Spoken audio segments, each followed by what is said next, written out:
nazolinga bino mingi bandeko na ngai ya Djubu, nazolinga bino mingi bandeko na ngai ya Bukavu, batoto ya Goma. Donc nazosepela na bino makasi parce que c'est aujourd'hui que l'histoire sera écrite où le Congo sera totalement libéré. Voilà pourquoi le principe de cette émission est simple: s'abonner, liker et partager. Kotsanga na ndako ya Corneille Nanga, kotsanga na ndako ya Jean Lisembusa, kotsanga na ndako ya Doudou Fwamba Likunde Ligotai, la fierté du finance publique. La pression va monter vers les places aux alliés. Monter la ville au sur ma Congomanie. Lelo c'est les grands jours de la fête. Dès que tu es solo, Nano Andimaïté que Félix Tshisekedi a quoi jouer le presse Paul Kagame. Nano Andimaïté que Félix Tshisekedi a Congo la Bolivie. C'est fait et c'est parti avec Félix Tshisekedi. C'est aujourd'hui et c'est confirmé dès 18h30, 19h juste l'ère de Kinshasa. Oyo Bazali Kobanda, les trois États pour signer les accords de principe de paix en République démocratique du Congo. Merci Nakipa Vita Congolaise, Thérèse Kaïfouama. Nalobana Bango Keba pour la bande du matin. Nalobana Bango Thérèse Kaïfouama. Aza politicien Nazali Kipa Vita, oh la Tinsoto a sauvé Congo. Le loto Sukiwapi. Yemoko, on a sauvé là. Voici à Joseph Kabila, Makambu Naye, Otozo Bana Combo. Ya Francine Mouyuma alobi bien nazali na ba respect ebele epai ya Thérèse Kaïfouamba oyo azali mayele koleka ba congolaise ebele et c'est une femme oyo alakisi la valeur ya masculinité positive ya mwana mwasi asali makambo mibali basalaka te mais équipe azobeta eza problématique. Nalobi no Francine Mouyuma zwaki tivanda wana oyoka ona oyebisa yo parce que toujours comprendre que lorsque nzalelo mwena na libumu ekomi na mutu c'est que musoba ekomi ebele. Raison pour laquelle nazoyebisa bino ndenge katolobaki l'histoire du Congo sera écrite par Félix Tshisekedi. C'est Félix Tshisekedi a commis sur l'histoire. Na ndenge ni batu bokotuna ngai l'accord de paix est lié à ma texte légaux. Il y a beaucoup autrement. Les traités internationaux. Or, les traités internationaux, ils ont traité Oyo, ils ont coupé sa valeur. Dans les pays puissants, ils ont s'arranger dans le Canabiso pour que le Congo ait un respect à la texte et à la loi. Il y a un moment Félix Tshisekedi. Il a remporté la guerre au lieu de place des armes par la parole. Félix Tshisekedi, voyant, non seulement c'est un félin politique, mais c'est aussi un animal politique qui a démontré Makambo Mundela Soko a commétisé Oyo Yemoko Herman Cohen. Alobi, il maîtrise même les zones de manœuvre. Il y a des adversaires d'ailleurs. Oyo ba décideur ya monde. Ba ko ka commétisé été. Siko où en sommes lelo na monga 19h na air à Kinshasa. O tozobeta di solo et ozala 21h na air ya Washington. Oyo tondolo wa kumpala makambo sina les ministres des affaires étrangères rwandais a Tiwana Maman Thérèse Kaïfouamba qui pavita o azome ma charge à Congo maman o amemi Congo na mukongo pe na motema atie Tiwana na loboko mobali bongo na katikati ezali Marc Rubio o ya kovanda pona koyeba na bango ko parape to ko signer la finalisation ya projet ya processus de paix oyo na kati nango eza na 8 points oyo eza énuméré mais na kati ya 8 points oyo eza énuméré eloko ezosepelisa ngai na kati ya 8 points ya principe ya accord de paix au RDC a signé, on peut remarquer que le premier point, c'est le respect de l'intégrité territoriale. Oyo, Rwanda a censé respecter parce que a violé la disposition de la charte des Nations Unies. Et Bakangi Bango, na mer dans la sac, na kati ya Congo, ndenge bazo yiba ba numéré, ndenge bazo kotisa ba Rwandais, ndenge bazo longola bango bateni, bazo longola bango bilamba ba civil ko bana tsa bango bateni, non seulement pour la tsa bango bateni, bazo kota na ba arme lourde, yango moni, Monesco, yemoko ine à l'occurrence à madame Bintou Keïta, alobi na yeko ebisabino. Pour respecter Makambu Oyo, Conseil de sécurité. À l'occurrence, il y a Otto Sobenga, la résolution 2773. Où ezali résolution ya kosakana moté, ezali voté à l'unanimité avec les 15 pays participants na kati ya Boru. Oyo bavanda ki balobité. Comme Rwanda, azali pays agresseur, un état voyou, azali ko déranger Congo et sengi na biso, to ko commettre fin na barbarie et na crime commise en République démocratique du Congo. Oh, ce qui totalise plus de 15 ans, 15 millions. Il y a bateau bakoufi na génocide. Plus de bateau belé. Ce qu'on épais si passe, niveau épais si passe, et déranger Mindele. Et le président Félix a démontré qu'à son maîtrisé, où ezali situation, où ezali pour traverser le Mokalabiso, il est allé plaider auprès des décideurs pour la collection de Rwanda, à sa état voyou, à contrôler le respect, il y a intégrité territoriale, où il y a bazali kokota na mboka na biso, non seulement pour la Rwanda, mais pour la Koboma. Lokola bazali Koboma, yango moni ngai président Félix, na ye koyebisa bino, na ba valeur oyo kopesi ngai, na ba avancé oyo komalakisi. Oyo ezali les 4 grands succès ya Félix Tshisekedi. 1. Membre ya droit de l'homme, conseil permanent na oyo etali Nations Unies, premier vice-président du Conseil de sécurité et la résolution 2773 oyo ezala voté à l'unanimité na kati ya Conseil de sécurité. Yango tolobi boni bino États-Unis okotika na position. C'est pour cette raison on peut remarquer les États-Unis d'Amérique, à tel l'obité, il y a ce qu'on appelle les deals et les traités. Nous sommes allés faire les traités internationaux et les deals américains où ils allaient titulariser dans $1 million. Dans ce sens-là, on peut remarquer que les États-Unis d'Amérique jurent que par le respect des textes, où Rwanda est censé être soumise. Yango moni Rwanda na minute oyo baza na kati ya kolele baza na kati ya souffrir parce que Félix est venu déboulonner le système. Or le problème ya Congo ezalaki système. On a été pris en otage pendant 30 ans. Nous avons été pris en otage pendant 30 ans par nos détracteurs. Au jour d'aujourd'hui, le Rwanda ndenge baza wana ayebi ke bakota la Congo na fenêtre. Pourquoi? Cet accord de paix est lié non seulement pour la sécuriser RDC, mais aussi pour remettre la leadership du Congo. Mais si ka o batika Congo, yango mona eke Congo ya lelo, Congo ya Félix Tshisekedi eza différent na Congo au Kabila dirigeaki. Pourquoi? Kabila dirigeait pendant 18 ans, mais le même Joseph Kabila est revenu encore à la rébellion pour faire la fidélité. Parce que comment yo dirigeaki? Comment yo kambaki oye kokota na rébellion? Comment yo kambaki oye kokota pona ko détracter encore esika yo kambaki? Or, kolambisama na ba investigation o biso to salaki. C'est Joseph Kabila qui était le gouverneur du Rwanda en République démocratique du Congo pour jouer le jeu de Paul Kagame afin de déranger la République démocratique du Congo. Yango le chef de l'internaute, tozotalisa na batu. Félix akena bango na obazobenga la haute diplomatie agissante oyo etalisi que aujourd'hui les Congo retrouvent les blessons ternis de l'humanité, mais si on va attaquer Congo, et c'est si Congo s'est retrouvé tout. Et si Congo, on les a quitté, mais le lot avec Félix Tshisekedi, ma commis de la Congo, il y a un autre solo. Nenge toza lelo. L'histoire, Yabousoba, les hostilités, la partie Est, la République démocratique Congo, vient maintenant de trouver la solution. Vient maintenant de trouver sa fin. Pourquoi? Avec Félix Tshisekedi, pourquoi? L'accord est précis. Nous avons les 8 points de l'accord. Dans les 8 points de l'accord, c'est le respect des principes autobénis, le respect à la souveraineté, l'intégrité territoriale. Au problème Nabiso, la souveraineté du Congo était déjà sous l'emprise de Rwanda. Or, Rwanda a infiltré Kibiso, Naba officier, Rwanda a infiltré Kibiso, Naba militaire, Rwanda a infiltré Kibiso, à niveau de gestion administrative et politico. Yango comme on a dit que Banyamulengo Bazaraki Rwandais, mais Félix Tshisekedi, connaissant que ce qui est dans chasse à l'homme, il posé problème. Félix Tshisekedi, connaissant ce qui est dans Bango Nenge Baokanise, il posé problème par rapport à l'appel à la xénophobie, par rapport à Makambo et posé son problème. Il a fait des coups de sommier, il y a coqué na Bango.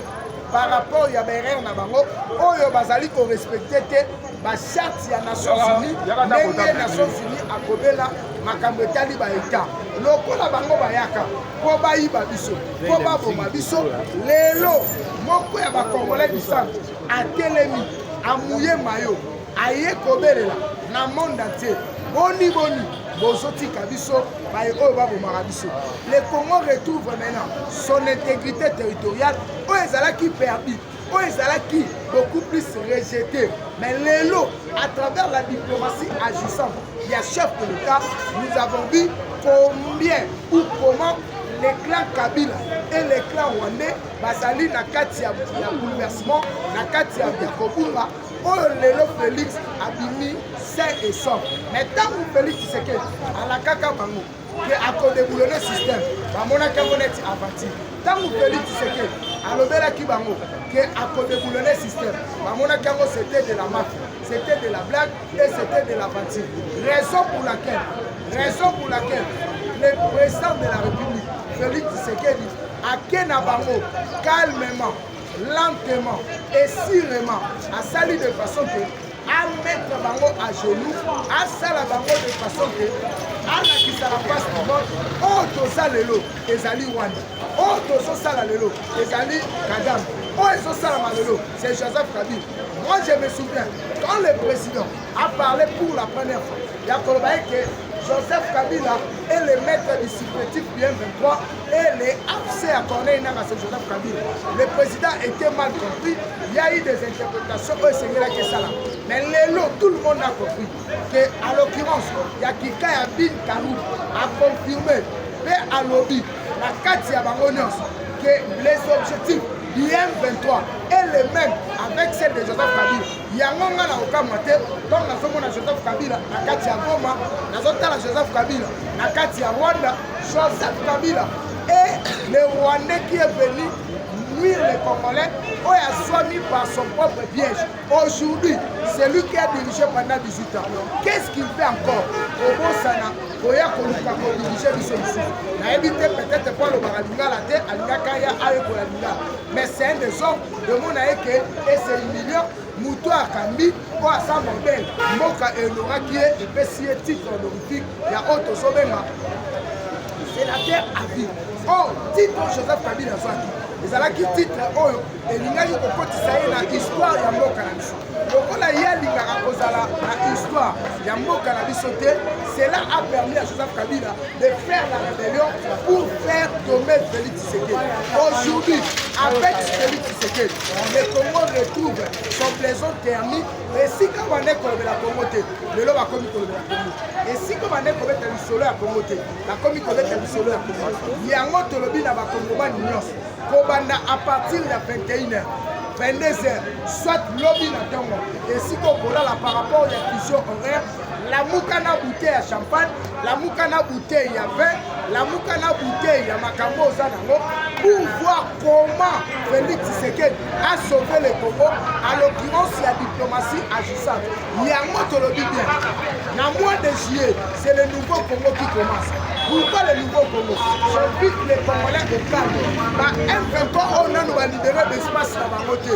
Bamata, Bakita, Bakobima, par rapport à l'opération militaire conjointe entre les Black Water américains et les forces spéciales américaines. Oyo bakovanda pour que Nenge Bazawana bazala traquer, bazala saisir, récupérer et chasser dans la zone occupée. Il y a un moment car Dieu a aimé le Congo. Il a envoyé Félix Tshisekedi pour déboulonner le système occultiste et kabili afin d'instaurer un véritable état de droit.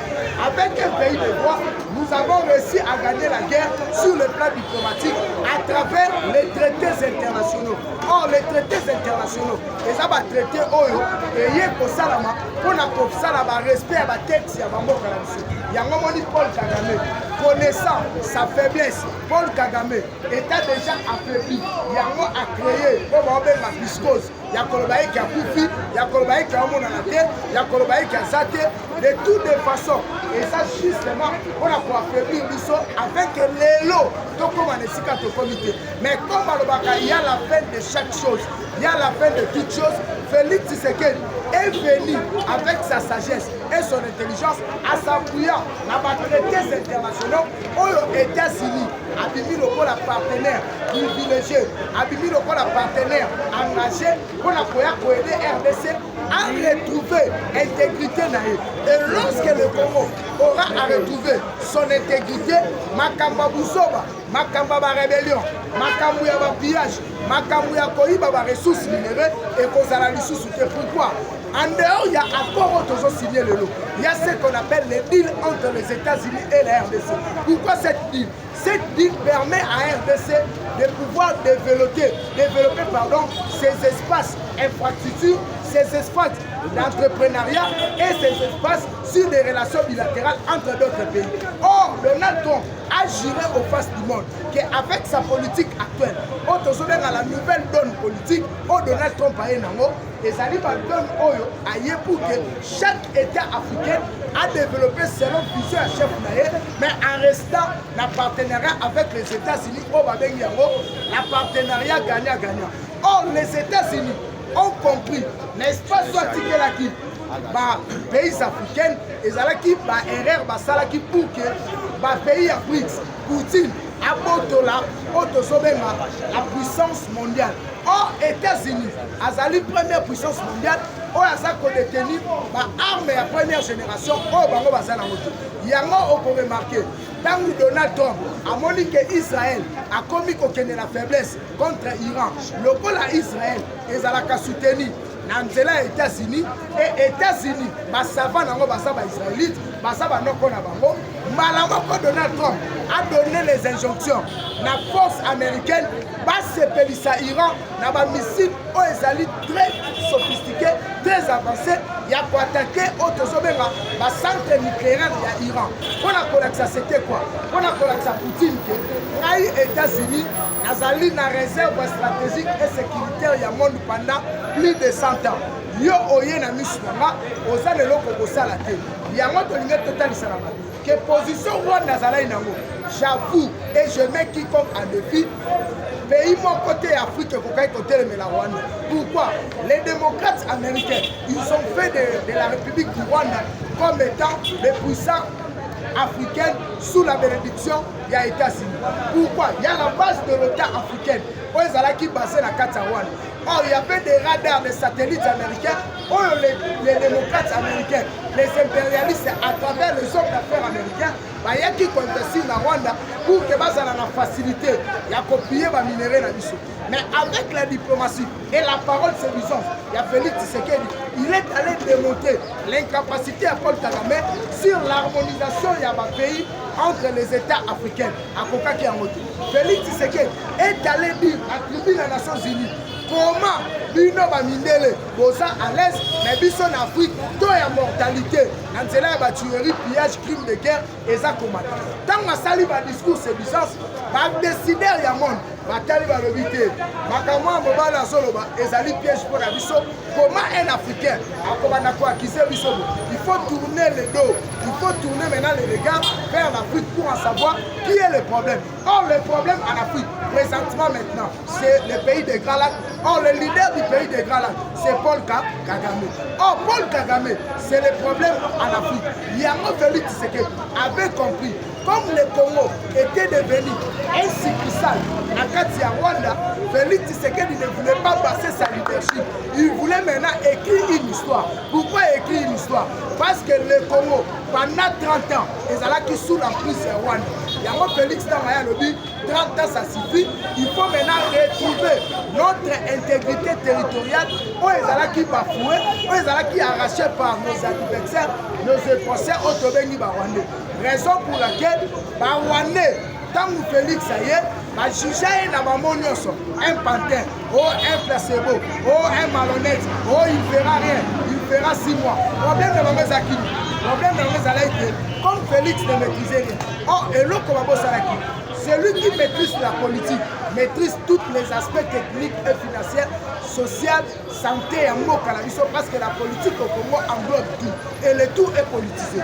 Félix Tshisekedi, connaissant les joueurs et leurs jeux, à Kenya, on a un terrain de guerre. À Boyko, on a un terrain à Bikuma. Mais à venir, on a un terrain un terrain glissant, terrain très compliqué. Pour jouer, il faut être dans la qualité au niveau. Un félin politique, un animal politique et un diplomate de carrière. Or, Félix Tshisekedi a déjà joué ce rôle. Naïd de PES, où est les premières forces politiques en République démocratique du Congo, où est là qui vient s'implanter à sa qualité. Il y a secrétaire national chargé des questions africaines, des questions étrangères. Dans ma colle, papa n'a préparé. Il y a un moment où il y a un jambo qui a un baka. Moi, j'ai un coï, à 100 coï. Pourquoi? Ayebaki déjà ndenge bamende ko salama sans que ba présenter que ba préparer. Yango tanga sur bokondi. Il fallait que ça là bazobenga retour à l'authenticité. La retour à l'authenticité était basée sur les deux plans. Le plan spirituel. Sur le plan spirituel, Félix Tshisekedi a pris le Congo, présentant devant Dieu des cieux et de la terre pour dire que na pesi mboka oyo kama esika okitche vanda yo ne vanda. Sur le plan spirituel, les reliques, eux vont combattre la force à Congo. Alors, bien, les reliques, eux vont combattre la force à Congo. Autobéni de puissance ancestrale. Les Alaki emportés par la Belgique. Félix Tshisekedi est allé discuter avec nos pères, Autobéni, nos parrains de l'indépendance, pendant qu'on a vu sur la Belgique. Basi en l'occurrence, il y a moi Léopold II, aïe Koson Selabiso, à son Selabiso les statuts de Souki, après Sabiso, à son Selabiso, d'autres à Lumumba, où est là qui va venir le rebâtissement de l'hôtel du Congo. Or, dans Félix Assali Bakamwa, à son Sibiso Naboyo Kanikoyo, et Kabola Kibiso sur le plan spirituel, Nabako Kolabiso, Nabonzame, le Kolabilo Kwananyoso, chef de l'État, à Ressissa Kiambo, maintenant Tikalaki na deuxième volet, on devait volet diplomatique. Dans le volet diplomatique, pour Assou qui s'avonne bien, il a fallu à la tour du monde. Dans 4 tour du monde. Et si quand on est à Genoa, et sa présence, il n'y a pas. Donc, papa, il y a awa, dans le moment où c'est qui papa y a. Dans le Bible, la diplomatie agissante du Félix Tshisekedi. Papa y a na Congo, dans le moment où c'est qui a été. Tant que papa y a na Congo, papa Zali plutôt à son dirigeant au Kinoma. Maloba ya papa, ezala qui simple. Bobibisa maboko na bino na kati ya Congo. Or, Pape Tanga Lobaki, c'est la puissance mondiale qui parle. Les mêmes papes wana, on a collecté moyokani. Il y a Félix Nanzambe, Papa Telema na kiti, après ça Félix. Alors, il y a des dignitaires au Vanda, Yonde Vanda. Ce sont des signes qui ne se trompent pas. Or, Paul Kagame, tant que sanguinaire, na maboko na e, aza bo continue la guerre. Paul Kagame, abomi ba Congolais ebele. Souvenez-vous, guerre à Abiyarimana, na Paul Kagame, parrainé par Yuri Museveni. Le même Paul Kagame, la génocide au Congo, la holocauste au Congo, il y a Charles Olana que je salue, là je vois le président Jonas, mon ami qui parle de cette domaine-là, il est mieux placé. Babylone, on peut constater que la politique, on Félix à se positionner qui est lié à l'intérêt, mais c'était juste pour restaurer le Congo na esika o babebisaki. Il y a un moment où je me souviens de ce passage de la Bible qui dit que l'Éternel récupérera les années qu'on dévorait les sauterelles. Or, 30 ans, c'était dévoré par les sauterelles rwandais. Oh, babotola qui va continuer. Mais Félix Tshisekedi est allé en pas de tortue pour concrétiser les deux grandes choses natalisées sur le plan spirituel. Un renouvellement et force ancestrale na biso. Oyo qui consomme les femmes en Belgique. La Belgique a fait une statue à Soukuna Luna, Nzoto à Lumumba, symbolisé par Otozome la relique qui a l'hymne.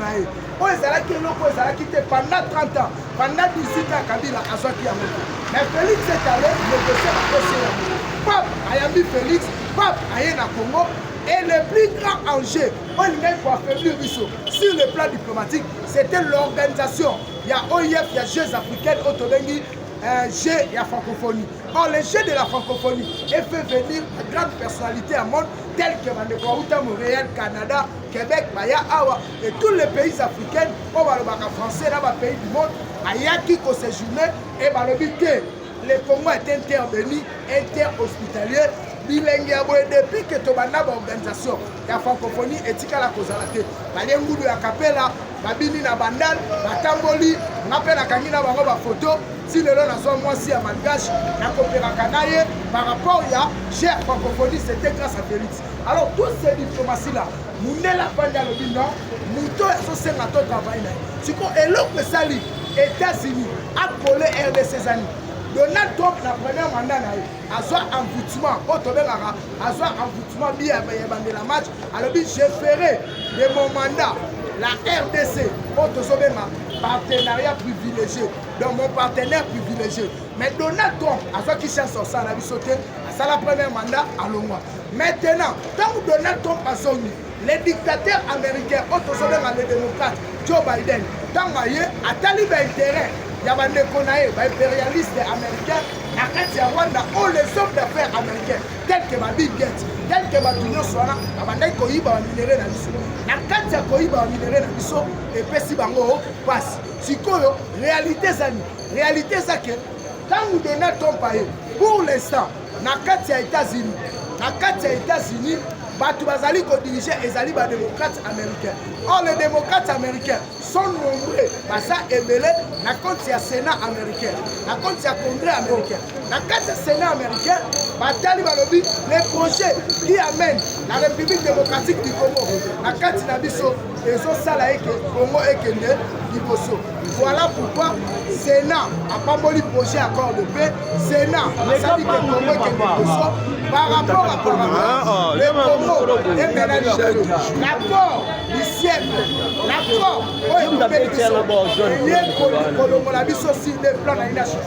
sur le plan économique, on a 500 milliards de dollars américains, on a une relance économique sur le plan infrastructure, sur le plan partenariat, entrepreneuriat de la jeunesse.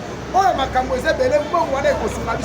relance, il y a projet, il y a port, il y a haut profond, il y a banane, troisième phase, relance, il y a INMA3, relance, il y a la lutte contre l'anti-érosion, l'insalubrité en République démocratique du Congo. Voilà Makambo Félix Assali. Il y a un autre lobby Lelo, Topesio Félix, merci. Et tu as décidé dans le Congo mobile.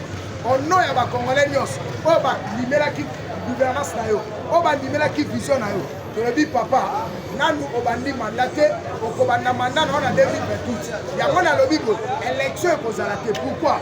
Faut récupérer arrêter au union sotokometaki afin que Congo est son.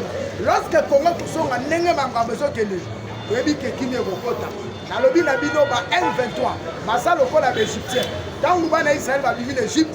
Et c'est là qui va tika bango. Batika te balana bango ti la mer rouge. Nous connaissons l'histoire Madinda. Yango na lo ba Bomi tumisa matin pour la présence à M23 dans la partie occupée. Bientôt bakoso akoma bengaka opération Sokola, opération Taboula Rasa, opération Otozobenga, mwana yebela parce que les forces américaines spéciales on est aussi à Moussala Sintera. Donc merci na Moupa Tombolo pour na makamalamu. Na bo sanité.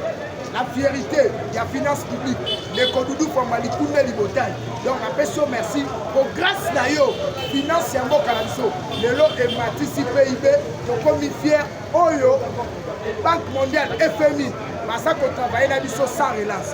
Merci de Kodoudou, Zambé Asala miracle, Benzamba Yana Benzambe Nayo, Obanana Wana na carte de finance publique pour que Congo et Mathiasou se quittent pour que Moussala Salama et mon aïe na Missoba. Merci, merci. Na on a sauvé la maison Camps Valise. La commerce de vendre à Mathieu dans la maison Camps Valise. TV Moko va te bérer pour la maille. Merci président Camps Valise. La commerce pour la soutien à Bilo. PCA qui s'est tout mis. La PCA va te bérer. Massalama de risque de corps. Place Mossali, la PCA, merci. Plus 243 89 24 46 445. Retrouvez-moi dans le Babien. Retrouvez-moi mardi toujours dans la même heure Sika Oyo pour que Nathalie Salino n'engeni encore les alaki s'y et quelles sont les grandes résolutions de Tosukiwa.